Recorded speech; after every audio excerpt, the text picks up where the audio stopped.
Hi guys, आज चाहिँ मैले यस्तो रोज कसरी बनाउने भनेर भिडियो बनाउँदैछु।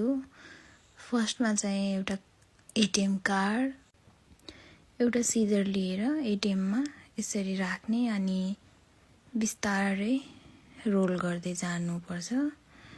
अनि आफूले कतिवटा पेटलको बनाउने भन्ने हुन्छ। अनि मैले चाहिँ 14वटा पेटलको बनाएको छु। यो चाहिँ 14वटा पेटलको रोज हो। अनि यसरी रोल गर्दै जानु अनि सिजरले काट्नु। 14वटा पेटल भएपछि जतिवटा काट्दा नि हुन्छ, तर 14वटा पेटलको पछि जोइन गर्दा हुन्छ।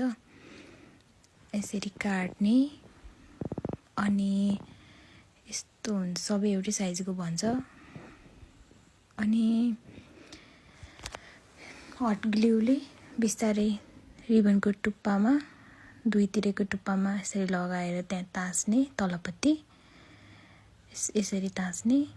अनि फेरि त्यो तासेको तलपट्टि फेरि हट ग्लु लगाएर त्यो तलको भागलाई त्यसरी तास्नुपर्छ।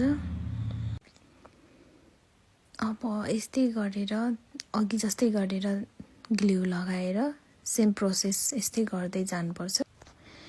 अब त्यसपछि पेटलको छेउको भागमा ग्लु लगाएर ब्याम्बो स्टिकलाई बिस्तारै तास्नुपर्छ।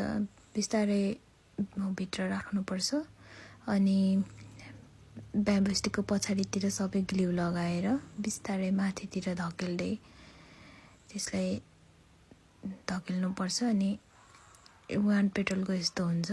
अनि बिस्तारै त्यो अघि एन्ड भएको ठाउँमा फेरि त्यहीँबाट बिचमा ग्लु लगाएर तास्ने अनि त्यसपछि यस्तो गरेर यता टाँस्नुपर्छ, माथितिर ढकेल्दै टाँस्नुपर्छ। यसरी बिस्तारै एन्ड भएको ठाउँमा गर्दाखेरिमा चाहिँ फ्लावर अलिकति फ्लफी बन्छ।